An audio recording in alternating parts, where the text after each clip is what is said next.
I suck. I spam Gold Lewis on keyboard. Yo, we've been playing after a bracket a bit. If you want to hang back and play some Guilty Oh, Gear my later. God, let's go. Yeah, Guilty Gear's gas. Anyways. Getting into the match, we got PkChris versus Big Sniff. We are seeing the PkChris Peach. Daisy. Might be. Daisy. I was about to say PkChris, but you kind of ruined that. Oh, yeah. But we got the Daisy K Chris, and we are seeing Peach Falco.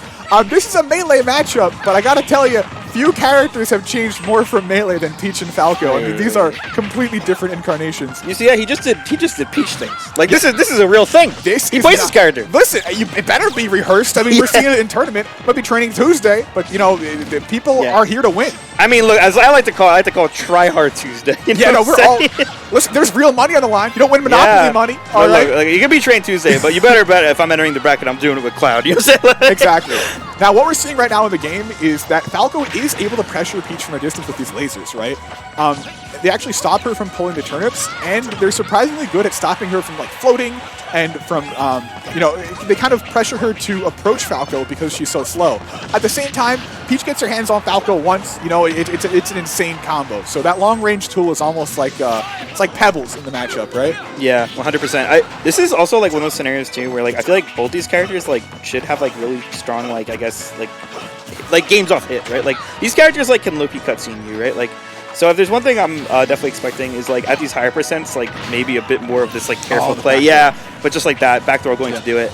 It is really funny you mention that because, these are two characters that, on one hand, they're both able to play this very defensive, safe neutral without a ton of reward. At the same time, if they do go in, look at the combos that's numbers. Look at numbers, baby. So it's you get the chip damage and the balance of that between like the heavy damage combos. And then, of course, they both have kill confirms, but it really depends on which player is going to get those reads at kill percent that'll let you capitalize on that huge damage you racked on, right? Yeah. That's like such an interesting, especially considering the way like Falco like, I was about to say like Falco like sometimes the way he wants kills are linear, I guess, but like that wasn't linear at all. We're just going for the forward air. Yeah. Because like Falco like it's like LOL Falco up tilt, right? Look at that! Look, Chris tried to float. Wait. Falco shoots him out of the air with a laser. Just 3% damage. But let me tell you something. It sends a message. Yo, right? I'm gonna say it right here. I'm gonna say it right now. Falco laser kind of messed up. It's kind of good. Kind of messed up. Low key.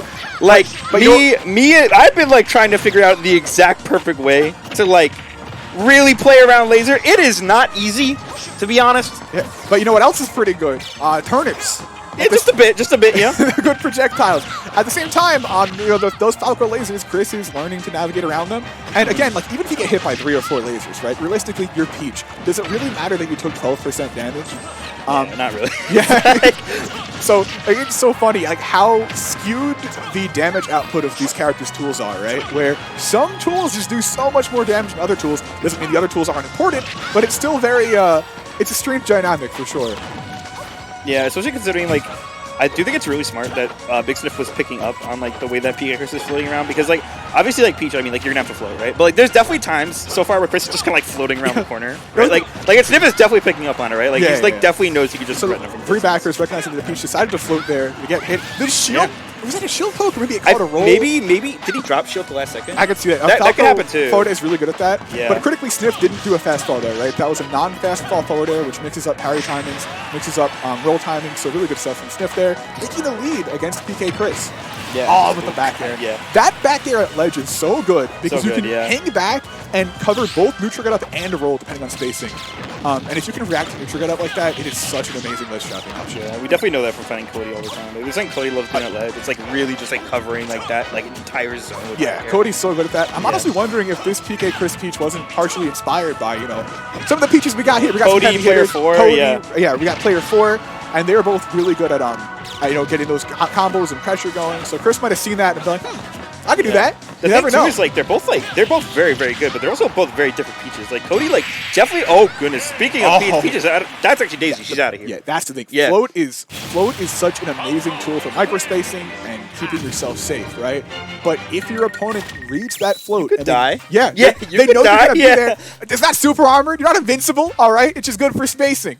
So honestly, good stuff to Sniff for recognizing you're going to be here right now. I'm going to put the big move in the big place and catch you with it. I think that was the first forward smash we saw that set, right? And it landed. Yeah, honestly, I think so. Like, the thing, too, is that from Sniff, like, at first we kind of saw this small adjustment with the lasers, where it's like, okay, you're floating around over there, I can just shoot lasers, it's too lit, right? Like, yeah. And then he's like, wait a second, I could just kill you? Yeah. he's like, okay, I mean, I'll do it, right? Like, it's conditioning. Yeah. But yeah, Chris is. I don't know if we're gonna see the Ness now or. Are we gonna see Ness? I don't know. I know Chris has a few characters. I know we also had like a Byleth for a little bit as well. Chris is definitely. I mean, Chris even plays Falco, right? Yeah, Chris has a pretty solid Falco as well. I mean, it's Long Island. Everybody on Long Island has a Falco. True. But you never know when the Chris.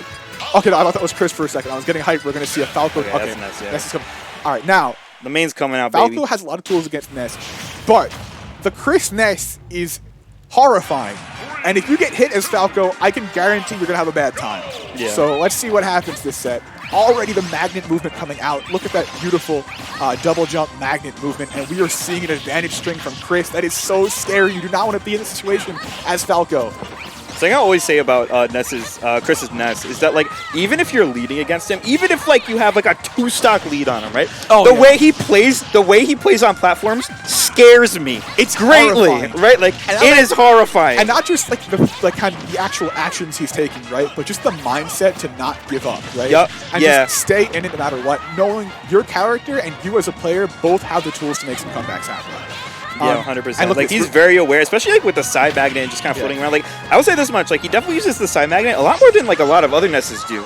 Oh, for sure. The magnet movement's incredible, and also the auto cancel dares out of there. As I said though, Chris is actually behind right now. Are we going to see Sniff take this stock, or is Chris going to pull out one of those comebacks we were talking about? Yeah, actually, Sniff doing an incredible job right now. Goodness. Entire up smash. Kind of like, that was like kind of a little bit of a tip from last game, you know, where he's like, hey, I got to catch you in the air. But, you know, we did with a different smash attack this time. Up smash. It's really interesting to compare that because, yeah, I could see how somebody who's really well-versed in Ness magnet movement would kind of gravitate towards a character like Peach, right? Yeah, 100%, yeah. Spend a lot of time in the air, you know, throw out a lot of aerials. You know, Chris is very used to that, you know? Yeah. And, of course, the platform pressure. Oh, but we're seeing Falco sending Chris to the platform for a reset. Single laser. Oh, there it is again. The Chris PK Fire got him killed last stock.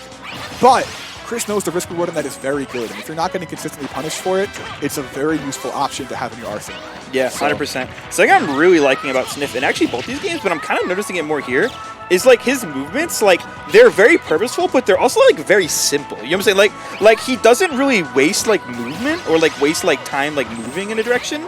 He's just kind of like standing in like these really good zones and kind of claiming the area. Yeah, you're right. This is like really a Falco that's based more off of just good positioning than anything. 100%, right? yeah. Like, it's honestly kind of cool seeing a Falco just kind of rely on those basics. Because usually, you know, Falcos are flying all over the place with their, you know, the side B techs and their... I mean, how many side Bs have we seen in neutral so far? Yeah, honestly, like, not... I mean, bro, I think that was the first one. I literally think that was the first one. Okay, don't at me, bro. Maybe we got thin walls here at Aeon Gaming. But hold on, I'm sorry, the meta. But yes... Dude, I really think that was the first one. Like, if that wasn't the first one, I didn't notice it. Like, I didn't notice if there was another one. Okay, yeah. But yeah, that's crazy. Honestly, yeah, the fact that yeah, that was the first side view is nutty. But yeah, the Falco so patient, and even though there is kind of a comeback happening right now, and PkChris is taking the lead, you are absolutely in a position to take this as either character right now. It is so competitive. Yeah, I kind of like the way he's like kind of like standing at ledge too. Like something that I feel like really works against Chris is like not like standing like directly over the ledge, just kind of like having a little bit of space so you can just kind of react to the option. Just being like a little bit safer, a little bit more reserved. But right now Chris is really kind of taking this lead. Oh, that will happen. Yeah. So I believe I was called up for something, so I must take my leave. Yeah. But I'm very excited. It's 1-1. There's a lot of intense interactions happening. What's it gonna be, Ifo? The final set. Someone's gonna win. Someone's gonna win. You're about to see who's gonna win. Definitely some adjustments from Chris that set. You know, in terms of just like kind of. I feel like towards the end of the game, like he was staying a little bit more grounded. You know, he's a little bit more aware of how he had to, you know, just like not jump as much and stuff along those lines. But if there's one thing that Sniff has actually done a really great job at, it's like really catching him during that airtime. Really catching Chris. So.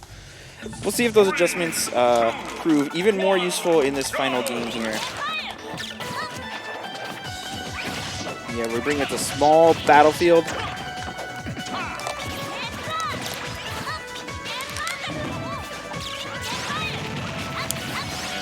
you know, taking it slow. Hang on. Definitely a battle to hang on to the center stage. Oh goodness, yeah, that's a Chris combo. Wait, down air? Oh no, we're just gonna do that, but no, he's gonna hold up on that up B, or down that up B just a little bit, just an inch over the legs, just a tad, really good. Just like that, Chris gonna take that lead.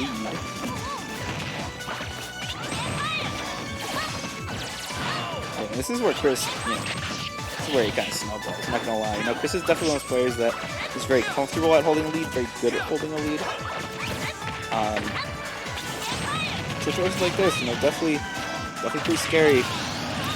Oh, but they're both. Oh, okay. I mean, I mean, Chris will take that, right? Like,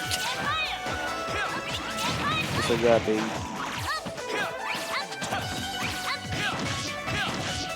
We got some Falco combos on deck. Some Falco combos happening right now.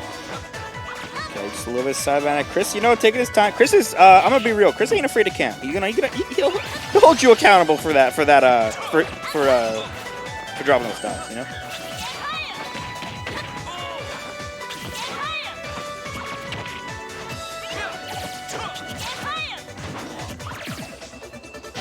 Oh goodness, that was a ballsy up smash, but this is just. Oh, what is he doing? Oh my god. What was that? Wait, whoa, oh my god. Wait! Okay, I think I might see that on Twitter later. Good lord. I feel like he really wanted to get something off the second PK fire, but he's still kind of brought back. He's still kind of brought back.